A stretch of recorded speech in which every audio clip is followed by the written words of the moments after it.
Bharati youth and cultural association Anantapur జిల్లా రాప్తాడు వారు సమర్పించి సాంఘిక నాటి డొక్కా సీతం రచనా దర్శకత్వం ఆమదాన స్వరూపం.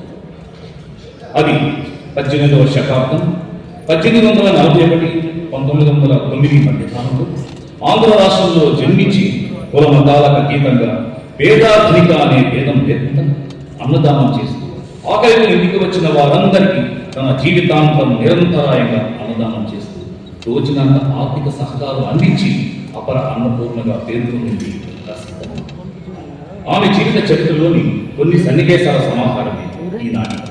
ఇప్పుడు మీకోసం డొక్కా సీతం.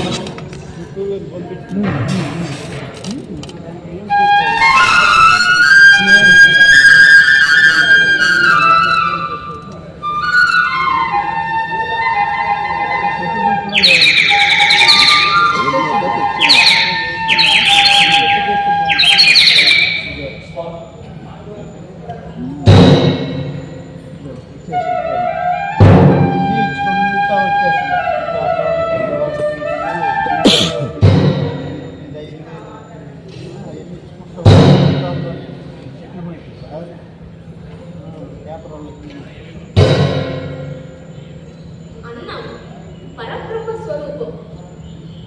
ఆకలి ఉన్న వారికి పట్టెడు అన్నం పెట్టడంలో ఉన్నటువంటి ఎందులో ఉంటుంది? అమ్మా ఆకలి అని అడిగిన వారికి కడుపు నింపడం కన్నా ఆత్మలకు అన్నం పెట్టడం అంటే ఆ భగవంతుడికి సేవ చేసినట్టే. అందుకే దీనిని మానవ సేవ అంటారు. ఇంతకీ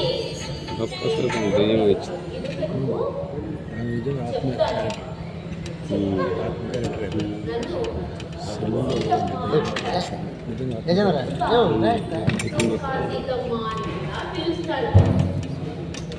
అక్కల యోగనరాన్ని వివాహం తీసుకోవడంతో ఆయన ఇంటి పేరే నా ఇంటి పేరుగా మారిపోయింది. నాకు చిన్నప్పటి నుంచి 10 మందికి అన్నం పెట్టడం అంటే చాలా ఇష్టం. తూర్పుగోదావరి జిల్లా మండపేట గ్రామంలో పుట్టి పెరిగిన నేను మా తండ్రి గారు నిరంతరం నిర్వహిస్తున్న అన్నదాన కార్యక్రమాలను చురుగ్గా పాల్గొంటూ అడిగిన వారికి అన్నం పెట్టడాన్ని మార్చుకున్నాను. నాకు బాల్యంలోనే వివాహం యుక్త వయసు రాగానే అత్తారింట్లో అడుగుపెట్టారు. ఇక్కడ కూడా నా భర్త పిల్లల సహకారంతో అన్నదాన కార్యక్రమాన్ని నిర్వహిస్తూ ఉన్నాను. అది ఎలా ఇదే చూడండి.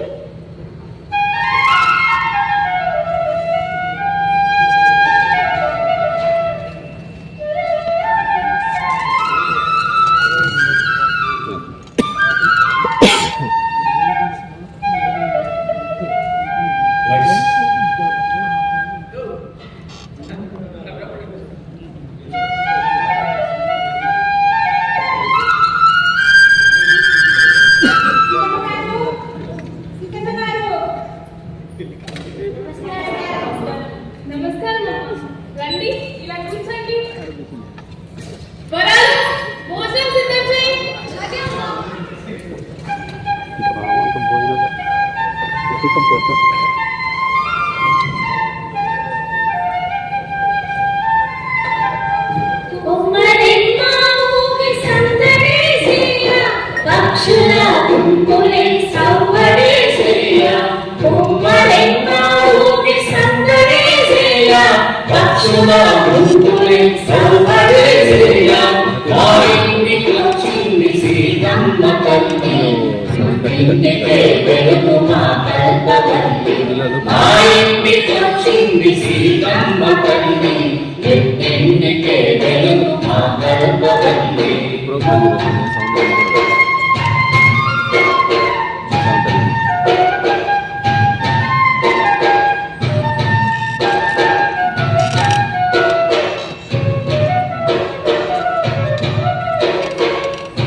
తెల్లవారకుండానే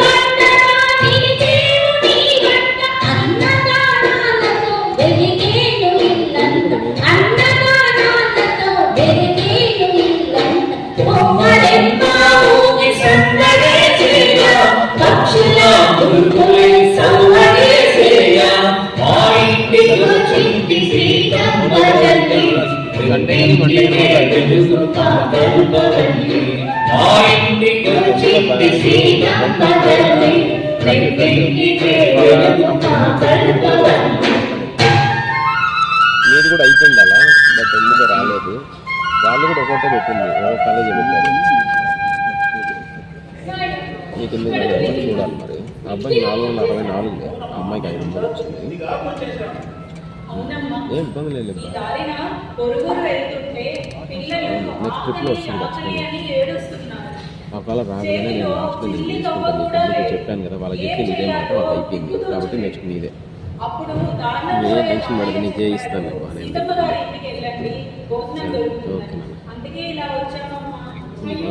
ఓకే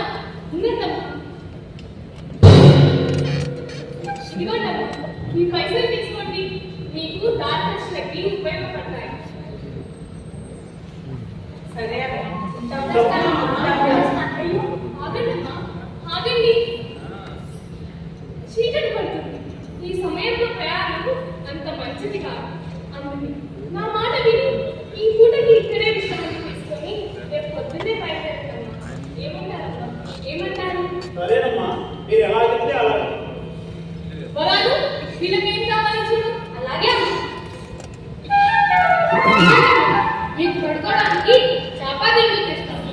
వస్తున్నాయినా కింద పడుకోవడం మాకు అలవాటే. చూస్తారేంటమ్మా, పడుకోండి.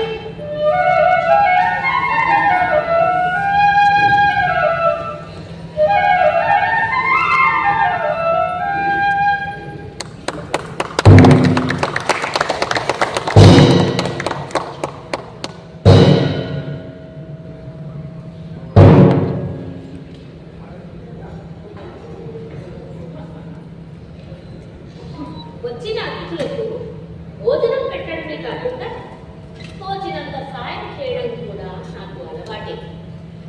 నా భర్త పిల్లల సహకారంతో పాటు మా ఇంట అనాథగా చేరిన వరహాలు అనే వ్యక్తి మాకు ఎంతో చెడ్డోడుగా ఉండేవాడు. అతనికి ఏమైందో ఏమో కానీ ఆ రోజు రాత్రి మా ఇంట్లో దొంగతనానికి సిద్ధపడ్డాడు. ఏం జరిగిందో మీరే చూడండి.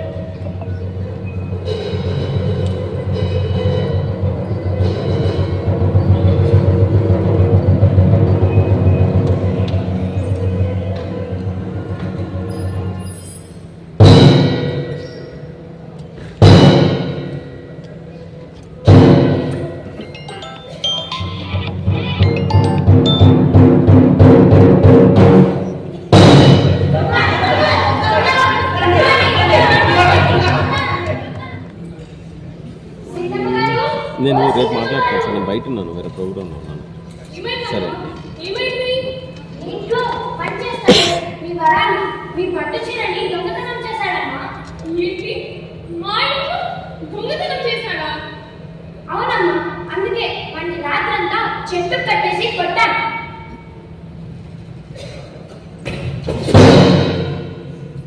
వరాలు నువ్వు దొంగతనం చేశావా? అనాథని చెప్పి మా ఇంట్లో చేరావు. ఓని లేక చేరపిస్తే మా ఇంట్లో దొంగతనం చేస్తావా? చీ, నువ్వు మనిషివేనా? అందరికీ అన్నం పెట్టే మీ ఇంట్లో వీడు దొంగతనం చేశాడమ్మా. ఇంకా వీడితో మాట్లాడి చూస్తారే కొట్టండి. ఆగండి, కొట్టగల కొట్టండి, నా మాట వినండి. వరాలు నువ్వు ఇంత పని చేస్తావని అనుకోలేదు. అమ్మా నన్ను క్షమించండమ్మా. నేను మీకు అబద్ధం చెప్పాను. మీరు అనుకుంటున్నట్టు నేను అనాథంగా. నాకు అమ్మ నాన్న అందరూ ఉన్నారు. మా నాన్న బొంబాయిలో గొప్ప వ్యాపారవేత్త. కానీ నేను చిన్న వయసులోనే అల్లరి చిల్లరగా చెడు అలవాటు బాధించాను. ఇది నచ్చని మా అమ్మ నాన్న నన్ను ముందరించారు. ఆ కోపంతో నేను ఇల్లు వదిలి వచ్చేసాను. అప్పుడు ఏం చేయాలో దిక్కుతుండగా ఇలా మీ పద్ధతి చేయలేదు. ఇప్పుడు కూడా సొమ్ము కోసం ఏ పట్టు తీరదు. నన్ను క్షమించద్దమ్మా. తప్పు చేశాడని ఒప్పుకున్నాడు కదమ్మా. ఇంకా వీడితో మాట్లాడి చూస్తారే కొట్టండి. ఆగండి, అతను అలా కొట్టకండి. తప్పులు చేయడం మానవ నైజం. కానీ అతను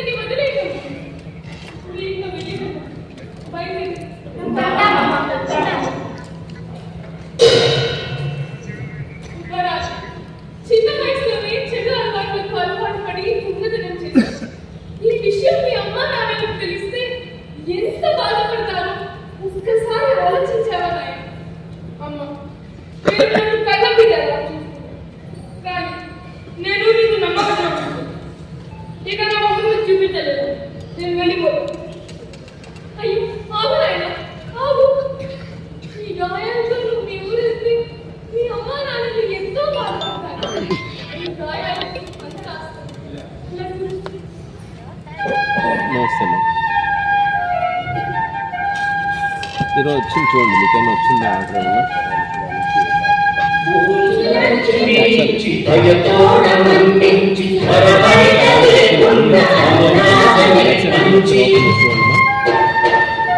చాలా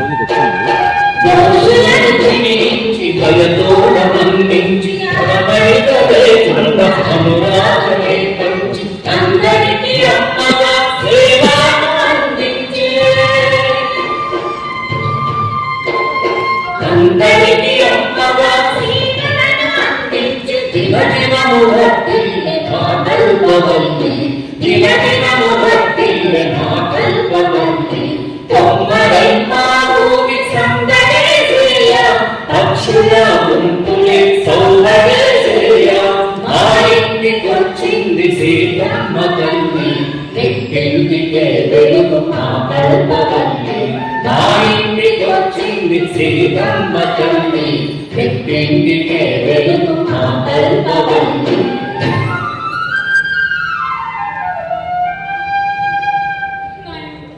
రాయల వల్ల నీ బట్టలన్నీ చిరిగిపోయాయి. కట్టుకోవడానికి నీకు పట్టు పంచ తెస్తాను. ఇదిగో నాయన, ఈ పట్టు పంచ కట్టు. అలాగే దానికి వచ్చిన 3 పైసలు కూడా ఉంచు. అమ్మ